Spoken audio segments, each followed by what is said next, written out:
secara praktis dan empirik berkenan dengan yang terjadi pada saat ini.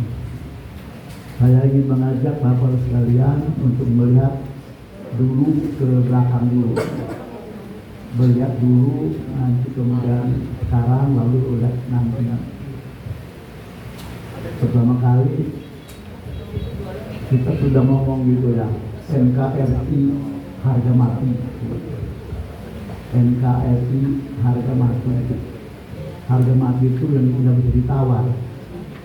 Kalau mau beli barang-barang di Arab itu, di Saudi, biasanya akhir kalam, udah nggak bisa ditawar lagi. Lalu yang dikatakan NKRI harga mati itu, NKRI itu apa sih? Yang dibela sampai mati-matian harga mati itu apa sih NKRI itu? Kita lihat bahwa negeri kita ini Republik Indonesia ya, itu berasal dari kerajaan-kerajaan kecil yang berdaulat. Ada kerajaan Majapahit, kerajaan Mataram, kerajaan Talu, kerajaan di Makassar, kerajaan Banten, Sriwijaya, dan lain-lain. Terdiri dari kerajaan-kerajaan itu yang satu sama lain kadang-kadang damai, kadang-kadang rusuh. Banten nyerang Palembang, Sriwijaya, kemudian Majapahit nyerang Mataram dan seterusnya. Jadi wilayah kita ini begitu. Itulah asal kita begitu. Lalu datang penjajah, ya, datang penjajah melihat kerajaan-kerajaan itu, ini bagus nih, potensial nih, kaya-kaya nih, negara-negara kecil kerajaan itu kaya-kaya nih, kalau direbut bagus nih. Aduh, bagaimana caranya? Nah, untuk cara yang efektif itu bukan dengan jalan militer, tapi juga dengan jalan kebudayaan. Diperhatikan kerajaan kecil itu suka berperang, lalu suka macam-macam tidak. Kemudian dalam negerinya juga suka ribut, dan Arab, MDD terus itu dalam sejarah. Begitu. Nah, kalau begitu berarti masyarakat yang kita datang ini adalah masyarakat yang gampang diadu. Kalau begitu berarti supaya menguasai semuanya ini harus diadulah gitu. Akhirnya setelah salah baru dikuasai dan seterusnya. Baru kemudian pada periode berikutnya itu namanya itu dalam penjajahan. Dari penjajahan itu kemudian baru ambekan ya bisa merdeka. Yang merdekanya ini kalau dipikir secara fisik hampir mustahil itu. Meriam dilawan sama pembunuh air yang panas. Ini hampir mustahil. Oleh karena itu disebutkan atas berkat rahmat Allah yang Maha Kuasa. Jadi ada tangan-tangan Allah yang membantu ya, kemerdekaan kita ini.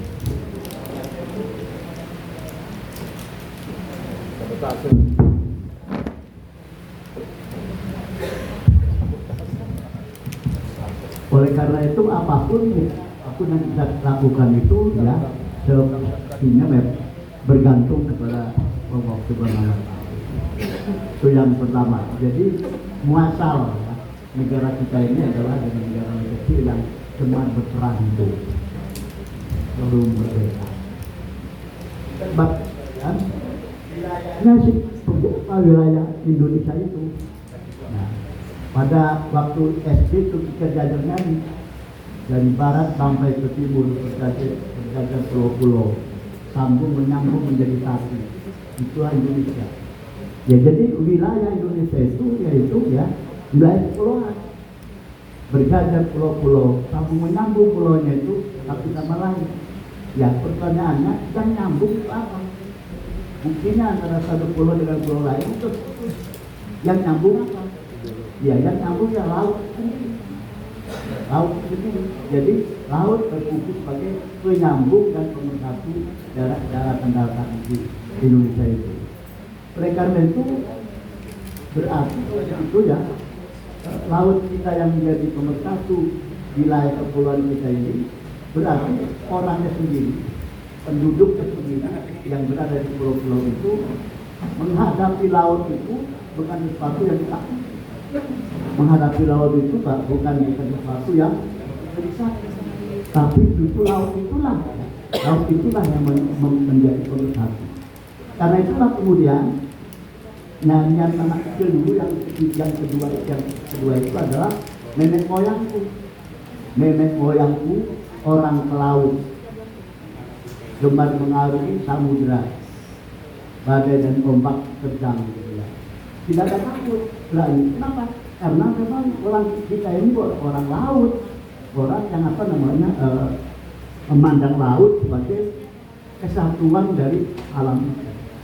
Karena itu kalau kita sebutkan yang pulau namanya tanah, yang laut namanya air. Nah, tanah air itu sebetulnya yang di Indonesia sebagai negara kepulauan. Nah, oleh karena kita berada di pulau-pulau, maka yang terjadi adalah masing-masing penduduk di pulau itu punya kebiasaan yang berbeda.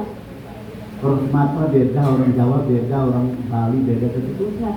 Ya, berbeda-beda. Lalu terbentuklah etnik, kebudayaan dan seterusnya itu, sehingga menjadikan bahwa bangsa kita ini memang bangsa yang beragam, macam-macam, bukan macam-macam aja, bilang-bilang macam budaya. Nah, yang bilang-bilang macam itu ada di wilayah yang namanya Republik Indonesia itu.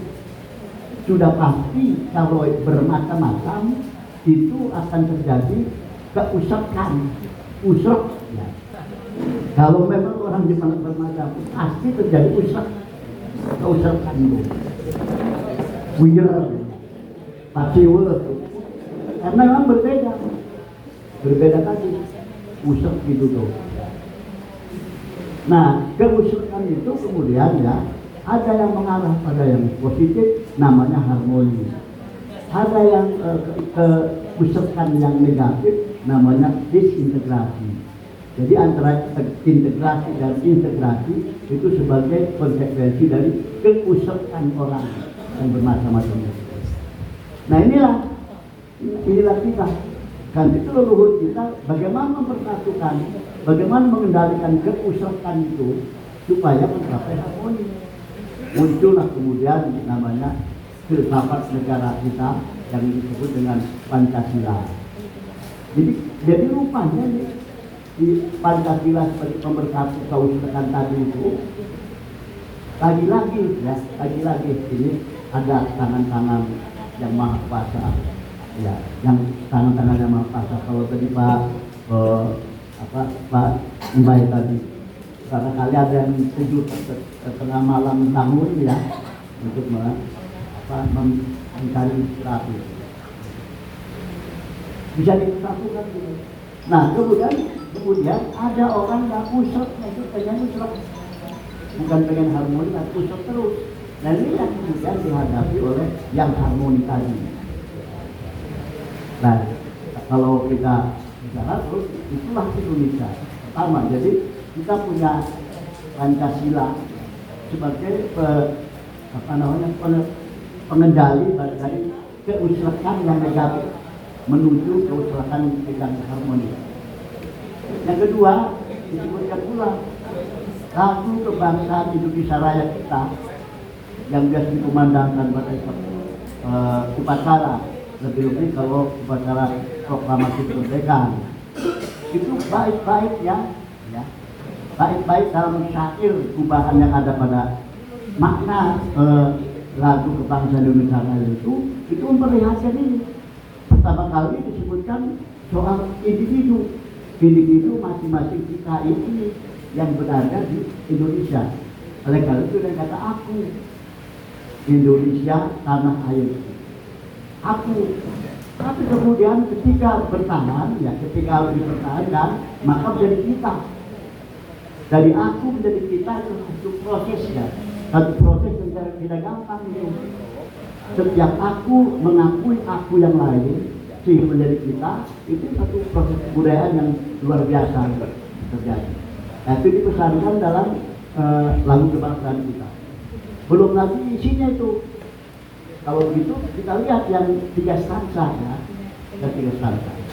Pertama, tanah air putu, tanah tumpah darah, sebutkan tumpah darah. Dan seterusnya.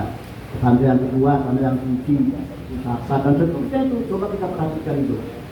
Lagu kebangsaan Indonesia dan lagu kebangsaan Indonesia lain itu dikumandangkan pada waktu penutupan Hari Sumpah Pemuda ya, pada tahun 1928 itu lagu kebangsaan Indonesia lain. Nah, karena itu yang ketiga jadi Pancasila menurut kebangsaan sekarang Sumpah Pemuda yang digambarkan itu.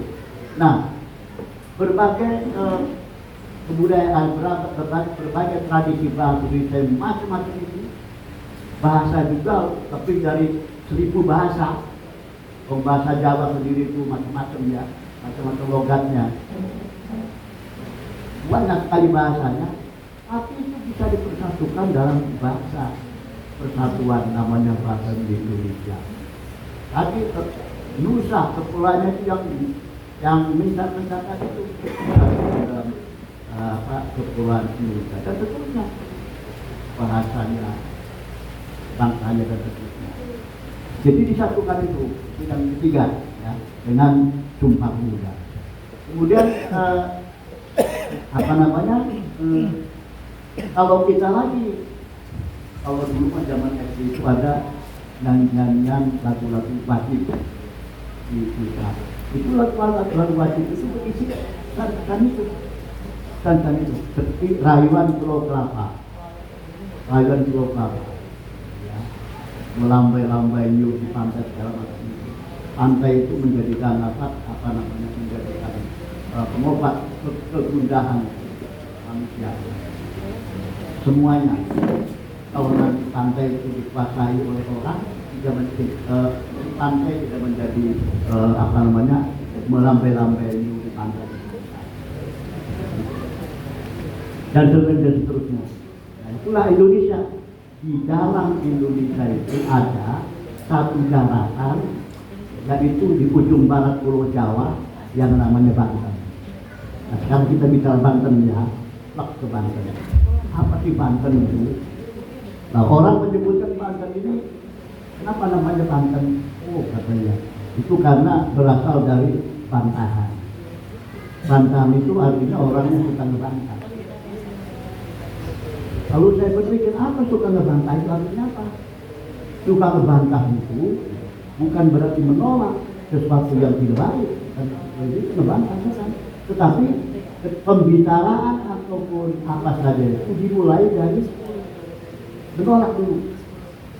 Kalau diajak aman, wih buku ini ya.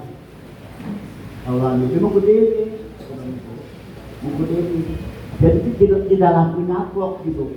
Kalau diajak itu berangkat dari mengkudemi. Kamu ditantang bulat, mengkudemi dah, lingkis demi. Oh ya. Dan seterusnya gitu. Jadi artinya itu memulai dari anti, dari negasi, kalau istilah kebudayaan mulai dari negasi karena ada bantahan.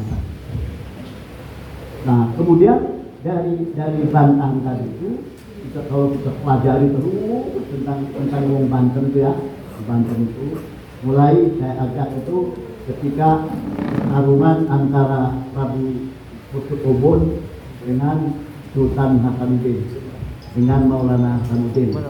Ya, itu diabadikan dalam barat catatan.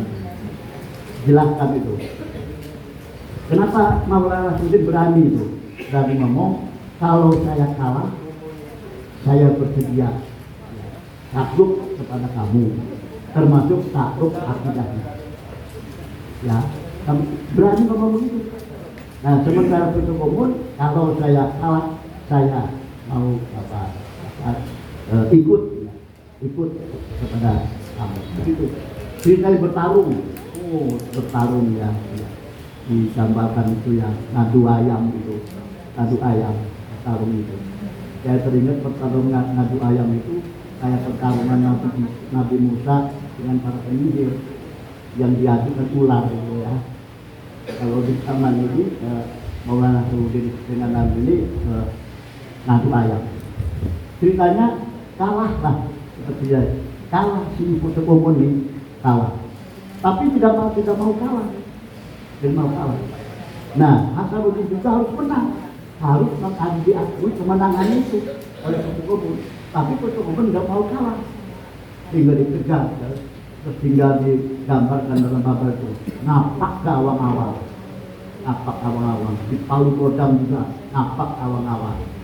Sirna sampai sekarang. Tidak kalah. Kemudian Maulana sudah juga tidak kalah. Sama-sama dua-duanya. Apa ya makna yang kita ambil dari situ itu? Antara yang penduduk lokal yang namanya Prabu Komun dengan Maulana Saudin yang penyebar Islam itu sama-sama. Itu yang pertama. Kemudian yang lain-lain lagi ya, dalam cerita-cerita pendek peribahasa yang terjadi di masyarakat. Misalnya ada peribahasa begini, tibe pitung balen, tani bolong balen. Tibe pitung balen, tani bolong balen. Kalau pengen tahu jelas ya berapa banyak peribahasa yang itu, bisa baca buku saya tentang ini. Nah, tibe pitung balen, tani bolong balen. Artinya apa? Artinya order balen. Tani balen.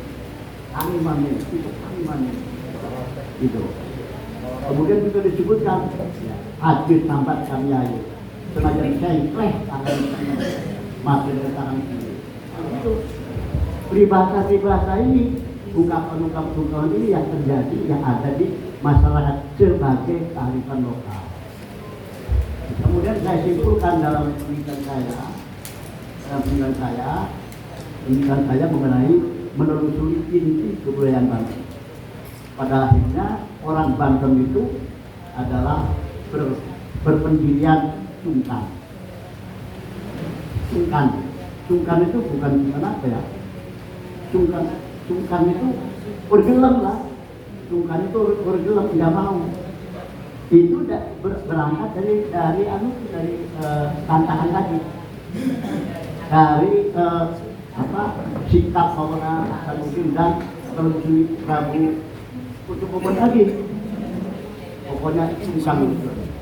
Lidah. Misalnya ada sungkan keleh, kemudian sungkan serakah, sungkan apes, sungkan gagal lah, ada sungkan sekali. Dan mulainya dari bantahan tadi. Kalau begitu kebudayaan Banten adalah sungkan. Nah, kalau di kebudayaan Sulawesi Selatan, Bukit Makassar itu namanya ciri. Kalau di di Aceh itu apa namanya itu ada lagi di Jawa ada lagi. Inti kebudayaan itu. Nah, yang sungkan ini itu posisinya seperti pendulum. Pendulum itu kayak gandul jam ya, gandul jam yang berputar-putar. Ada ke sebelah kanan, ada sebelah kiri. Sebelah kanan itu positif, sebelah kiri negatif. Jadi misalnya kalau sungkan keleh, itu maknanya apa? Harus menang. Sungkan serakah itu sungkan ruwet. Itu artinya perbuatannya pasti salah. Itu negatif. Kemudian ada apa dari sungkan itu. Oleh karena itu, ya, sungkan yang menuju positif ini dimanfaatkan oleh kita. Lalu sungkan yang bergeser-geser pendulum itu bisa dimanfaatkan oleh orang lain. Kalau orang Banten itu sungkan pegel, Kemudian Jawa berarti malas. Berarti malas, tapi pengen makan. Pengen malas, tapi pengen makan, pengen belanja. Kalau kita apa? Dikasih suap, dikasih cuan, dikasih bisnis, supaya dia tetap tidak bergerak pada yang positif. Gitu ya, dimanfaatkan. Itu yang apa yang intinya ke kebudayaan Banten. Kemudian yang berikutnya Bapak sekalian, kalau kita melihat peta lagi, peta Banten,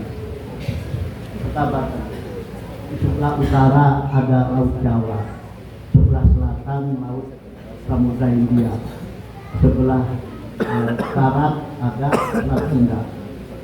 Nah, uniknya di antara Selat Sunda dan Laut Jawa ada perbatasan arus itu di Tanjung Putut Negara. Sehingga Tanjung Putut ini bagi pelayaran dulu ketika orang dari Jawa ke Lampung menggunakan perahu, kalau sampai ke Putut itu ada tata keramanya. Bagaimana menembus pertemuan arus dari Laut Jawa ke Selat Sunda. Kemudian di sebelah selatan ada sudut lagi pertemuan antara Selat Sunda dengan Samudra Hindia. Pertemuan Selat Sunda dengan Samudra Hindia itu di sana ada yang namanya pertemuan arus ujung kulon. Pertemuan Samudra Hindia dengan Selat Sunda sama saja lagi. Karena itu yang di selatan ini dulu ada salah negara. Itu yang pertama dari segi tanya. Kemudian Bapak sekalian, kalau kita melihat lagi paralel garis lurus dari Banten lama ya, terus ke Gunung Santri, dari Gunung Santri tadi lempeng terus Pitayasa dan sampailah di namanya Pulau Cangkir. Jadi itu ada dari paralel. Pantas kalau begitu, kalau di ujung Pulau Cangkir itu ada yang disebut dengan Pangeran Jaga Lautan. Gunung Santrinya Pak Mansur itu ya, kemudian di Banten namanya. Coba ada orang yang membuat dari seluruh itu yang keajaiban dari sebagai perjuangan orang lain. Saya kira ya kita nanti bisa sambung dalam diskusi. Jadi kan yang saya sampaikan mudah-mudahan bermanfaat. Wassalamualaikum warahmatullahi wabarakatuh.